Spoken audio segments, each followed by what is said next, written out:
পরম প্রেমময় শ্রী শ্রী ঠাকুর অনুকূলচন্দ্রের চরণে শত সহস্র কোটি কোটি প্রণাম।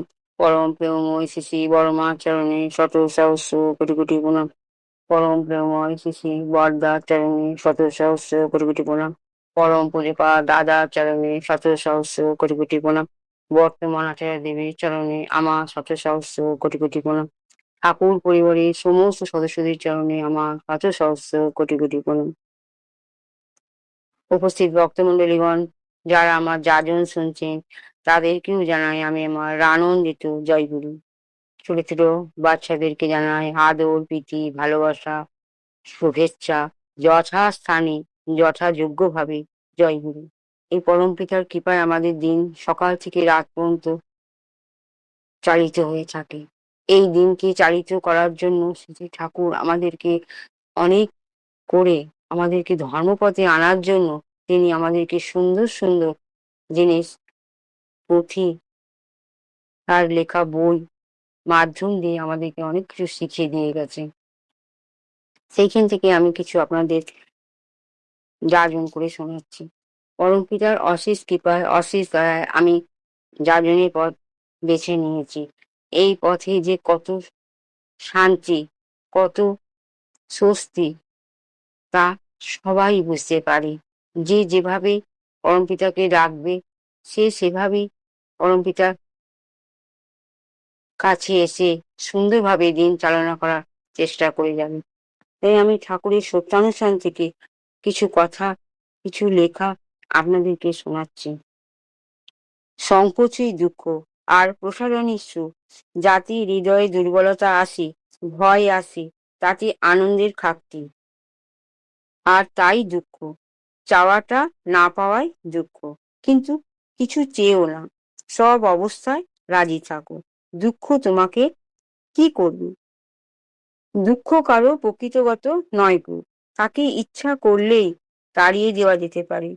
পরম পিতার কাছে প্রার্থনা করো, তোমার ইচ্ছাই মঙ্গল। আমি জানি না কিসে আমার মঙ্গল হবে, আমার ভেতরে তোমার ইচ্ছাই পূর্ণ হোক, আর তার জন্য তুমি রাজি থাকো, আনন্দে থাকবে। দুঃখ তোমাকে স্পর্শ করতে পারবে না। কারো দুঃখের কারণ হয়েও না, কেউ তোমার দুঃখের কারণ হবে না। দুঃখ একরকম ভাব, আর সুখও একরকম ভাব। অভাবে বা চাওয়ার ভাবটাই দুঃখ। তুমি জগতে হাজার করেও দুঃখ নষ্ট করতে পারবে না, যতক্ষণ তুমি হৃদয় থেকে ওই অভাবের ভাবটা কেড়ে না নিচ্ছ। আর ধর্মই তা করতে পারে। পরম প্রেমময় শ্রী ঠাকুর আমাদের এই সত্যানুসরণের মাধ্যম দিয়ে সুন্দর সুন্দর লেখা দিয়ে আমাদেরকে সুন্দরভাবে বুঝিয়ে দেওয়ার চেষ্টা করেছেন, যে আমরা সবসময় মনের মধ্যে দুঃখকে অনুভব করে চলি। কিন্তু ঠাকুর সত্যানুসরণ বইতে লিখে দিয়েছেন যে সংকোচই দুঃখ। যেসব কাজ করতে আমাদের মনে সংকোচ আসবে, সেটাই আমাদের দুঃখ নিয়ে আসবে। তাই এই দুঃখকে আমরা তাড়াতে পারবো। কেমন করে পারবো? এই দুঃখকে তাড়াতে গেলে আমাদেরকে সব থেকে একটা অন্যতম জিনিস এইভাবে মেনে নিয়ে চলতে হবে। সেই জিনিসটা হচ্ছে, আমরা দুঃখকে তো তাড়িয়ে দেবো ধর্মর পথ অবলম্বন করে। এই ধর্মর পথ যদি আমরা ঠিক ভাবে নিয়ে চলতে পারি, এই ধর্মই আমাকে দুঃখ থেকে অনেক দূরে নিয়ে গিয়ে সুখের পথ দেখাবে। এর জন্য আমাকে অনেক কষ্ট করতে হবে, সমস্ত দুঃখকে অবসান করতে হবে, আর সুখকে নিয়ে আসার জন্য আমাকে চেষ্টা করতে হবে কর্মের মাধ্যম দিয়ে। আমাদের মনের মধ্যে যখন সংকোচ আসে, সেই সংকোচটাকে জায়গা দিতে পারবো না আমরা। জায়গা দিলেই কি হবে? মনে দুঃখ হবে। সংকোচ আসছে, বুঝতে পারা যাচ্ছে, সঙ্গে সঙ্গে আমরা চেঞ্জ করে দেবো যে না, সংকোচ আসছে, আসুক না। সেটাকে আমি কি করে দাবিয়ে দিয়ে তাকে পাশে সরিয়ে রেখে আমি সুখটা আনার জন্য যে চেষ্টা করব। কি করে চেষ্টা করব সুখটা আনার? কর্মের মাধ্যম দিয়ে। যখনই আমাদের মনের মধ্যে দুঃখ জায়গা নেওয়ার চেষ্টা করছে, যে জিনিসটা করলে দুঃখ হবে, এই জিনিসটা করলে পাপ হবে, এই জিনিসটাতে মন আমার সংকুচিত হয়ে যাচ্ছে, তখন মনকে ওই জায়গা দিতে হবে না। ঠাকুরের নাম জপ এত বেশি করে আমরা করতে আরম্ভ করবো, ঠাকুর ঠিক সিদ্ধান্তে আমাদের পৌঁছে দেবেন, এটাকে সরিয়ে দেবেন, দুঃখটাকে সরিয়ে দিয়ে সুখের জন্য আমাদের চেষ্টা করবেন। এই চেষ্টা আমাদের কি করতে হবে? অপ্রাণ চেষ্টা করতে হবে। কি করে? ঠাকুরের নাম ধ্যান করে। তাই পরমপিতা বলেছেন এসব তো আসবেই জীবনে। সুখও আসবে, দুঃখও আসবে। কেউ কাউকে ছাড়া থাকে না। আমাদেরকে দুঃখকে ত্যাগ করতে হবে, সুখকে আনতে হবে। দুঃখ চেষ্টা করবে সুখকে মারবার জন্য, কিন্তু সুখকে কমজোরি না হয়ে গিয়ে সুখকেও মনে মনে চিন্তা করতে হবে, আমার ধর্মপথ অবলম্বন করে আমি সুখকে কি করব? প্রতিষ্ঠিত করবই করব। এটা কিন্তু অনেক নাম জপ করার পরেই মনের মধ্যে আসবে। এই ডিসিশন টপ করে আসবে না। এই যে পরম্পরা সুখ দুঃখকে নিয়ে চলা, এটা পরমপিতার সবকিছু নীতি নির্ধারণেই করা আছে। একটা সংসারে যেরকম সুখ পাওয়া যায়, দুঃখই পাওয়া যায়। যখন সুখ আসে আমরা কি করি? আনন্দে জগমগ হয়ে উঠি। ভাবি না দুঃখটা পেছনে আমার দাঁড়িয়ে আছে, ও তো আসবেই। একদম মনে হয় না। আর যখন আমরা দুঃখে হাবুডুবু খাই তখন মনে হয় বাবা আর যে পাচ্ছি না, এই দুঃখ থেকে মরে যাই হয়তো পারে। কিন্তু না, সব অবস্থায় পরমপিতা আমাদেরকে বলেছেন যে রাজি থাকো। সুখও একরকম ভাব, দুঃখ একরকম ভাব। এই দুটো ভাব মনের মধ্যে থাকবে। মনটাকে সম্পূর্ণ রূপে রাখতে গেলে দুঃখও থাকবে, সুখও থাকবে। যেমন আমাদের সংসারে সব মানুষই কি ভালো? আমাদের সংসারে যেরকম সব মানুষ ভালো না। একেকজন এক এক রকম ভূমিকায় সংসারে আমরা দেখতে পাচ্ছি। কিন্তু যখন বাবা বাড়ির সংসার থেকে আমরা বিয়ে থাকার পর যখন শ্বশুরবাড়ির সংসারে এসে পৌঁছই, সবাইকে আমাদের বুঝতে অনেক সময় লেগে যায়। কিন্তু সেইখানে অ্যাডজাস্টমেন্টের মাধ্যমে আর এই ধর্মের ঠাকুরকে ডেকে ধর্মের পথের মাধ্যমে আমাদেরকে সবাইকে নিয়ে চলতে হয়। সংসারে অনেক দুঃখ ঝালতে হয়। আর দুঃখ ঝালতে হয় বলে যে সুখ আসবে না তা তো নয়। তাই ঠাকুর বলেছেন সংকোচই দুঃখ, প্রসারণের সুখ। সংকোচকে আমাদের ত্যাগ করতে হবে। যে ও ওই কথাটা বললো, মনের মধ্যে সংকোচ এলো, শাশুড়ি শ্বশুর এরকম তো ঝাপট মারলো, কথা বললো, ওলট পালট বললো, আমি সঙ্গে সঙ্গে উত্তর দিয়ে দিলাম, এরকম বললে চলবে না। ওনারা যে কেন বলছেন তা যে আমাদের বুঝতে হবে। আর যদি মনে করো বুঝতে না পারি, পরমপিতার চরণে সবকিছু আমাদের সারেন্ডার করে দিতে হবে। ঠাকুর আমি পাচ্ছি না গো, আমাকে সংসার সামলাবার জন্য আমাকে সিচুয়েশন তুমি ব্যবস্থা করে দাও পরমপিতা। তোমার কৃপায় তোমার দয়ায় এই সংসারে এসেছি। একটা ফ্যামিলি থেকে একটা ফ্যামিলি যখন আমি এসেই গেছি, তোমারই আশীর্বাদ। সেখানে ঢুকেই আমি যখন মনের মধ্যে উথল পাথল হচ্ছে, কি হবে, এ ওই বলেছে ও তাই বলেছে, নানান রকম সমস্যার সম্মুখীন হতে হয়। এখানে মন সংকোচ করে বাবা মাকে যে দোষারোপ না করে সেই দুঃখকে হ্যান্ডেল করার জন্য ধর্মকে আনতে হবে, ধর্মের কাছে আসতে হবে, ঠাকুরের কাছে আসতে হবে। পরপিতার কাছে এসে আমাকে সমস্ত কিছু বলে, আমার জীবনের সমস্ত সুখ দুঃখের কথা বলে আমাকে আস্তে আস্তে সিচুয়েশন হ্যান্ডেল করার জন্য ঠাকুরের কাছে এসে ঠাকুরের নীতি নিয়ম নির্ধারণ মেনে সবাইকে সমপরিমাণে সংসারে ব্যবহার করে তবে আমার জীবন ধন্য করতে হবে। এমনি জীবন ধন্য হয়ে যায় না। অনেক দুঃখ ঝালার পর সুখ আসে। সেই সুখকে টিকিয়ে রাখার জন্য ধর্ম চাই। তার কারণ সুখও এসে শিমিরে চলে যাবে, তা তো হয় না। তাই পরমপিতা বলেছেন সুখ দুঃখ তো জীবনে আসবে, এই দুটো তো ভাব একটা। সব অবস্থায় আমাদেরকে রাজি থাকতে হবে। আমি যে মনে মনে দুঃখী হচ্ছি, এর সুখ কবে আসবে আর যে ঝালতে পারছি না, অনেক রকম সমস্যা মনের মধ্যে ওতল পাতল হয়ে মনকে একদম ভেঙে চুরে চুরমার করে দিচ্ছে। কিন্তু ঠাকুর বললেন যে না, তুমি সব অবস্থায় রাজি থাকো।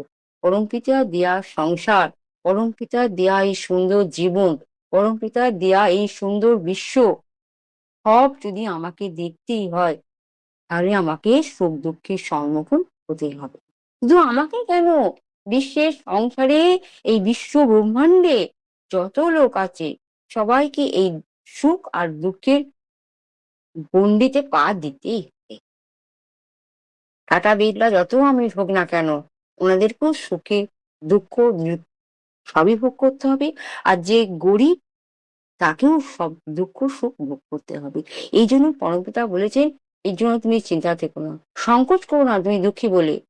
সংকোচ করলে দুঃখ তো আর বেড়ে যাবে। মনটাকে প্রসারণ করো। কিভাবে প্রসারণ করো? আমি পরমপিতার সন্তান, আমার মনের মধ্যে দুর্বলতা নেই, আমি কাপুরুষ নই, আমার মধ্যে সুখ আসবেই আসবে। এটা ঠাকুরেরই দেয়া। ঠাকুরের যখন এসব দেয়া, আমাকে সব অবস্থায় রাজি থাকতে হবে। আর সিচুয়েশন হ্যান্ডেল করতে অনেক কষ্ট হয়। মুখে বললে কষ্ট হয় না, অস্বীকার করা যায় না। অনেক কষ্ট হয়। দুঃখ ঝালা, যে ঝালে সেই বুঝতে পারে। সুখের জন্য অনুপিতার কাছে দিন-রাত প্রার্থনা করে। কিন্তু ঠাকুর তো উপর থেকে সবই দেখতে পাচ্ছেন। যে সুখের জন্য সুখ চাইলেই তো হবে না। সুখের জন্য আমাকে যে কর্ম করতে হবে, সেই কর্মগুলো ঠিক ভাবে করতে হবে। কার পরে কি করব, কার পরে কি করব না, কোন কাজের মাধ্যম দিয়ে আমার জীবনে সুখ আসবে, এই সবগুলো আমাকে ঠিকভাবে নিয়ে ধর্মের পথ ধরে ঠাকুরের চরণে এসে আমাকে ঠাকুরকে সবকিছু বলতে হবে। তবেই পরমপিতা আমাদের কথা শুনবেন। আর উনি তো পরম প্রেমময় শ্রী শ্রী ঠাকুর আমাদের দয়াল, উনার শরীর এত দয়াময়, উনি সমস্ত ব্যবস্থা আমাদেরকে ঠিকভাবে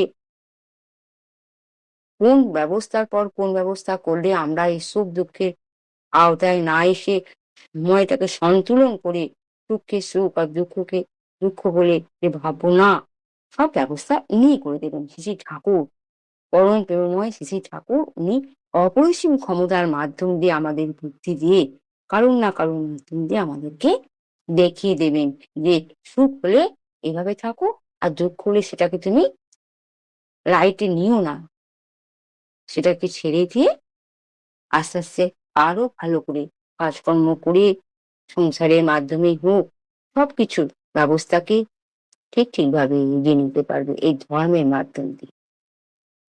আর ধর্মকে জানতে গেলে আমার ঠাকুরের কাছে আসতে হবেই হবে। ঠাকুরের ইষ্টভীতি সকালবেলা মন দিয়ে করতে হবে।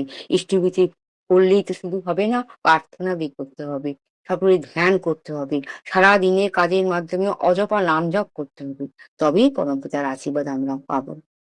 ঠাকুরকে উপলব্ধি করতে হবে যে হ্যাঁ, আমার ঠাকুর আমার সঙ্গে প্রতি পদক্ষেপে আছে। হাসতেও ঠাকুর আমার সঙ্গে থাকবে, কাঁদতেও ঠাকুর আমার সঙ্গে থাকবে, যেতেও ঠাকুর আমার সঙ্গে থাকবে, শরীর খারাপ হলেও ঠাকুর আমার সঙ্গে থাকবে। ঠাকুর তো আমাদের সঙ্গে প্রতিনিয়ত আমাদের সঙ্গে থাকবে। এই ঠাকুরকে জানবার জন্য, বুঝবার জন্য আমাকে ঠাকুরকেই ডাকতে হবে। ঠাকুরের নাম জপ এত বেশি করতে হবে, ঠাকুরও বুঝতে পারবেন যে না, ভক্ত আমাকে ডাকছে, ওর দুঃখ এই সময় হয়েছে, ও দুঃখের মধ্যে জর্জরিত হয়ে গেছে, এখান থেকে ওকে তুলতে হবেই হবে। কারুর না কারুর মাধ্যম দিয়ে এসে পরমপিতা আমাদেরকে পথ দেখিয়ে দেবেনই দেবে। সেই জন্য তো আমি বলি, আপনারাও জানুন ঠাকুর আমার পরম প্রেমময়, সত্যি তিনি পরম দয়াল। ওনাকে নিয়ে চললে আমাদের জীবনে সবকিছু জিনিস সন্তুলন মাফিক হতে পারবে। দুঃখ আসলেও আমরা ঘাবড়ে যাব না, আর সুখ আসলেও ডগমগিয়ে সবাইকে হাহাকার করে বলতে যাব না যে সুখে এসছে এসো, সুখে এসছে এসো। ঠিকভাবে সন্তুলন মাফিক চলাই আমাদের জীবনের মাপকাঠি। তাই ঠাকুর বলেছেন সব অবস্থায় তোমরা রাজি থাকো। পরমপিতার কথা বলতে গেলে অনেক কথা বলা হয়ে যায়। ঠাকুরের যাজন যে আমি করছি, আপনারা শুনুন, আপনারা বুঝুন, একটা লাইনের যে কতটা অন্তর্নিহিত মানে পরমপিতা বুঝিয়ে দিয়ে গেছেন, আপনারা নিজেদের মধ্যে উপলব্ধি করুন। আপনারা সত্যানুসরণ করুন, অভয় বাণী পড়ুন, পুণ্য কিছু করুন।